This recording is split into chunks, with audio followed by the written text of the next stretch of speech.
Even though I'm an introvert, the thought of going somewhere completely alone was scary.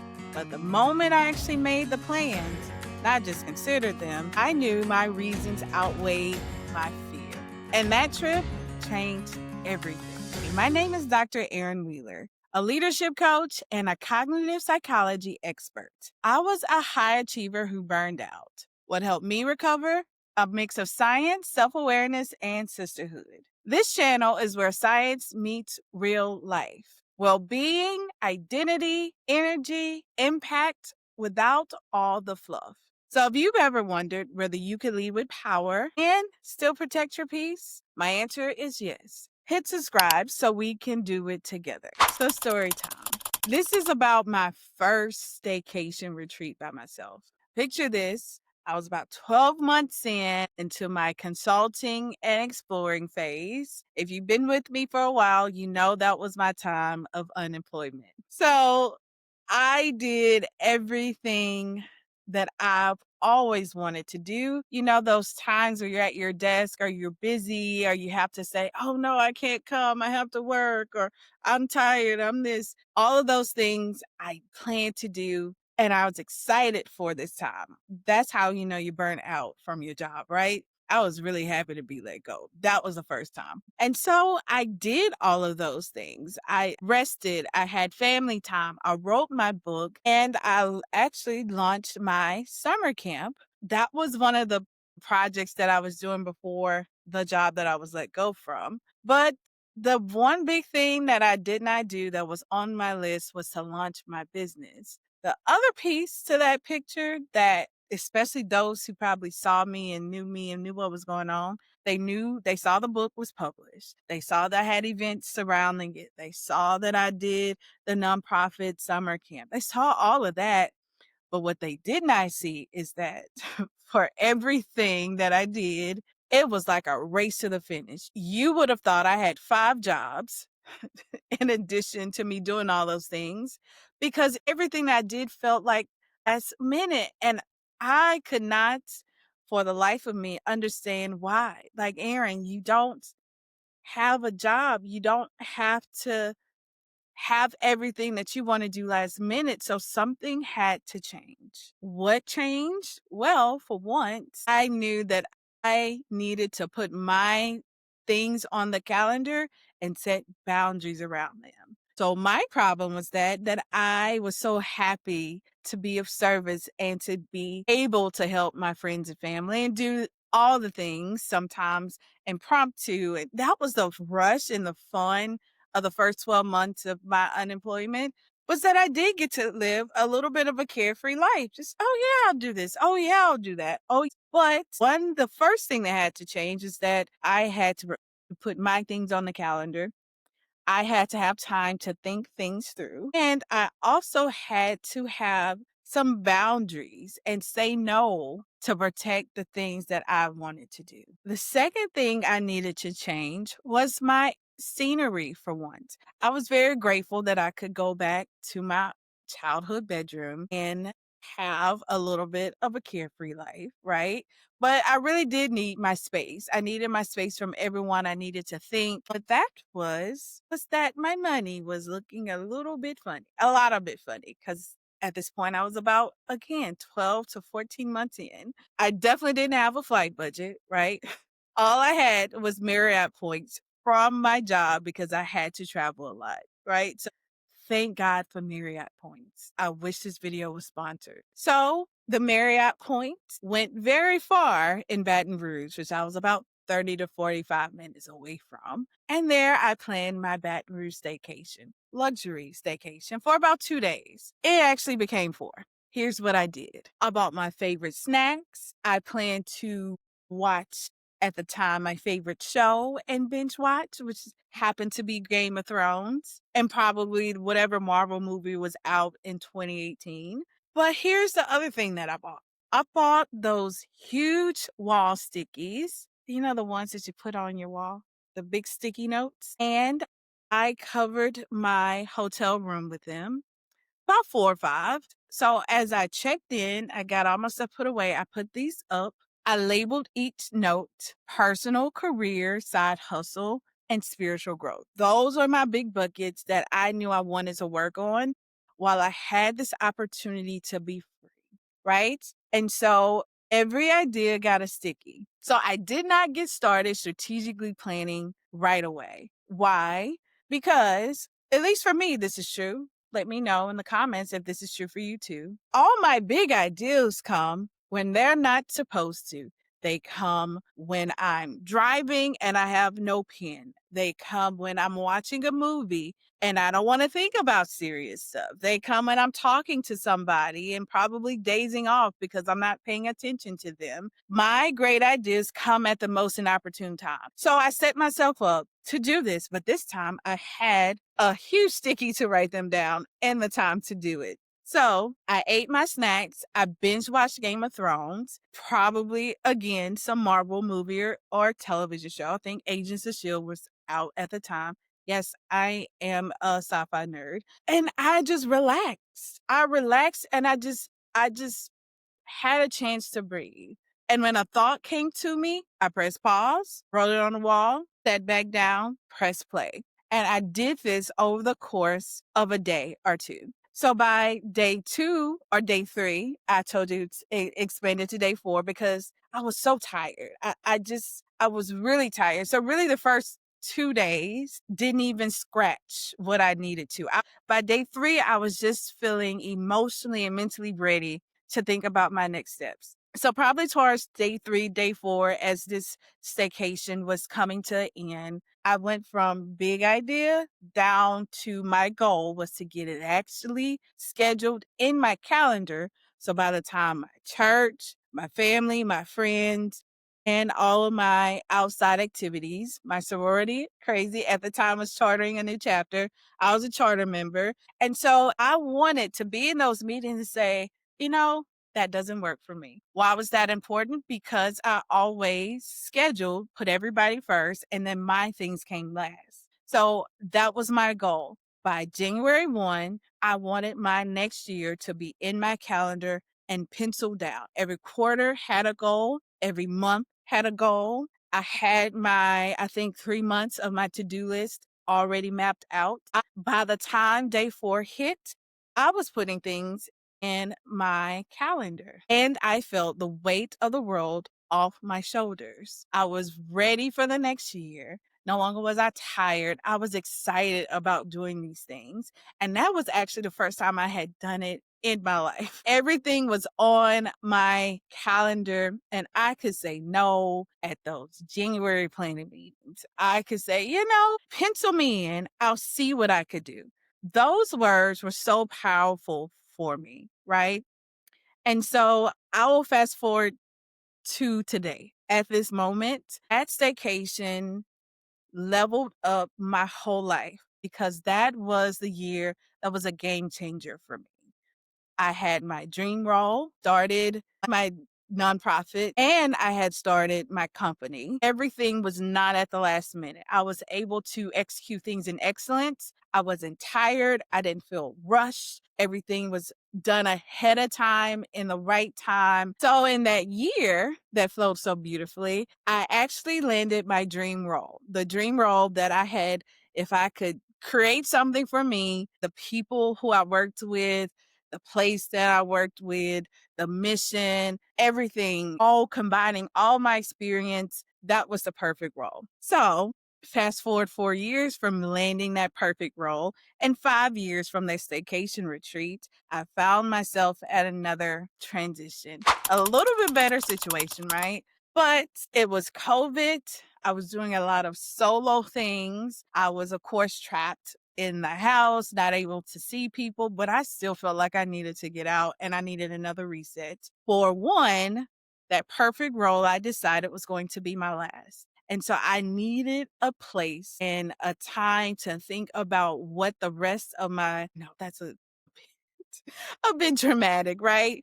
But I really needed the time to like really grasp, like, Aaron, you've started and stopped this full-time entrepreneur thing. But I had to resolve that job was going to be my last before I jumped headfirst into full entrepreneurship.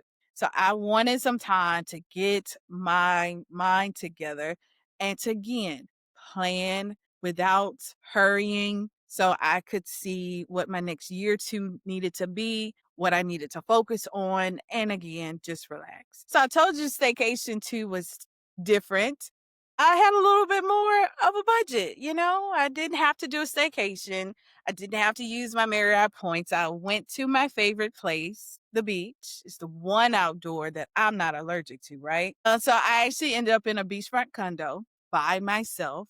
That 4-hour drive, I listened to my favorite music and a book. I can't remember which book, audio book I was listening to at the time, but it was a time that I didn't take any work calls. I didn't do anything. I let my people know when I was getting on the road. I called them when I was there just for safety reasons. So this time, my setup looked a little bit different. I didn't bring my big stickies this time. This time was a little bit more internal. So I detoxed because I felt like I needed a physical detox. I juiced, I journaled, I prayed. I planned with a white legal pad this time, a little bit more executive, right? I didn't do TV. It was just the waves. And again, I'm allergic to outside, but the beach is one of the things that I'm not allergic to. I left my balcony door open and I fell asleep to the waves. It was such a peaceful time. And I actually met with my second coach. I am a coach, but your coach should also have a coach. So I met with my coach. It was a coach that helped me transition into full-time entrepreneurship. This time when I met with her, she saw the change in my face. So not only did I feel a weight lifted, she also saw it lifted and we met virtually. Like that is a testament of how powerful these solo retreats can be. So you heard about my 2 solo retreats that I took. You heard me talk about how it changed and shifted not only my mind for a little bit of a time, but the time after that. My challenge to you, I know you're watching, you may be a busy mom, you may be an overwhelmed entrepreneur, you may be a burnout professional. What's keeping you from taking time to get your clarity, your focus, and your peace? I just named all the hurdles that I had. I had financial challenges. I was busy with work and side hustles and family and church and sorority. I told you all of those things, but I want you to ask yourself, what's keeping me from getting the solo retreat that I need? Whether you need a reset, a plan, or simply a breath away, what's stopping you? So while you think about that, I'm going to give you 8 steps to plan your solo retreat. So hopefully by the end of these 8 steps, I have dissolved every reason and excuse you've given yourself of why you can't do this too. So step number 1, it's so hard. Get ready. You ready? Decide that it's possible. The right time will never be, the right time won't appear. You have to first decide, then plan. This is that mindset shift. If your mindset is where you think it won't happen, it won't happen. So shift your mind to say it's even possible. And then the rest of these 7 steps will fall into place. Step number 2, choose your place for creativity and peace. You heard mine were 2 places, Marriott hotels, not just because of points, but I liked Marriott. Right. And 2 was the beach. My second staycation was the beach. Those 2 were places where I had previously felt comfortable and I liked to be. It was enjoyable and I could relax, I could rest. And I also knew I had my creativity increase those places. Step number 3, price it out. Give yourself 1 to 3 options, budget to splurge, budget splurge on the other end, right? Give yourself possibility. Never know what opens up. Like I said, if I just looked at my bank account and was like, I don't have no money for this, it wouldn't have I'd be able to tell you the story. But once I plan and say, okay, I have this much money, this is how far I could go. I looked in that place, realized I had points, and looked and did that. That was a budget. I didn't spend a whole lot of money. I got snacks from my favorite place or a meal from my favorite place. I didn't really order out or do any of that. I wanted to take it easy. On my beach trip, I actually cooked for myself. Like I said, I was detoxing, but the place and the drive was a splurge for me. The condo was a splurge, but I actually did the condo off season. I didn't go in the summer, went in the fall, which beach condos are cheaper, more available. So that helped me to splurge that second time. Step number 4, pick one main goal, and your goals could be to reset, to plan, to create, pray, meditate, dream. Choose one. Step number 5, find the easiest combo of all the steps above, right? Find the easiest combo of time, place, and goal. So for me, in all of those places, I was able to reset. I was able to plan. It was where I found peace. So it's easy to pray and meditate and think. Step number 5, find the easiest combo of place, time, and goal where you think you will be the most effective. Step number 6 is the easiest. Put it on a calendar and reserve it. The next step, step 7, tell only who needs to know and tell them minimally. Don't tell your job, I'm going to get some rest and do a solo retreat. Don't tell them anything. Just say, I'm gone. Don't call me. I'm out of the office. Have loose ends before you go. Because as soon as you announce, they're going to say, oh, well, we can just call her and just see, or I'm going to email her to see if she answers it. No, shut it all down. Tell only the people who need to know are the only people that you tell. For safety reasons, if you married, of course, tell the hubby. Set your ground rules of when to call, what to call, and when you're going to check in. You have to protect your time, and you don't even want the temptation of answering the phone or panicking because they may need something, or seeing a ton of emails come across to say urgent. You don't even want that in the picture of the solo retreat. You just need to shut it all off. And last step, bring only your work. If you're bringing anything at all. And when I say work, I mean the things for you. Work could also mean doing nothing. It could also mean bringing your favorite moo and your favorite book. That is work. Your definition of work, right? My definition was to get through the fourth binging of Game of Thrones before the new season came up. That was my work, right? It was my work to sit and to watch it. Of course, the planning was in the background, but I need to be in the background. So I wouldn't have this like brain freeze, but no projects that benefit anyone. Not church, not sorority, not family, not work. If you are working on your business, that is acceptable. If you're working on your book or your outline or your life plan or your journaling, that is your work and it benefits you, and that is totally acceptable. So that was the last step. But after you heard them and you still say, Dr. Wheeler, I can't see the forest for the trees kind of thing, I do have an at-home option that I often do, right? Sometimes you do need a quick beat solo retreat. For me, mine is the couch. Mine is the couch without my iPad, my phone, my laptop. And it's literally me tying myself to the couch and watching a movie undistracted. That's been my solo retreat for a while. Now, it has nothing to do with money or time. It's just, I need to learn how to focus and not multitask. That is my goal. It was a great goal to have. But for you, if travel isn't an option, then do at home quick. First, to just get in a mindset of not doing and doing something for you. So here's what you do for that home option. Clear one room, set the same 4 blocks, focus, creativity, recovery, or social, and put your phone in another space. I say phone, but of course you could put any technology in there. Phone, iPad, computer, anything, and another space. You could try this weekend. One of the things I used to do when I was working, entry level work, was to take PTO. That's actually what I tell some of my clients who are burning out or have burned out.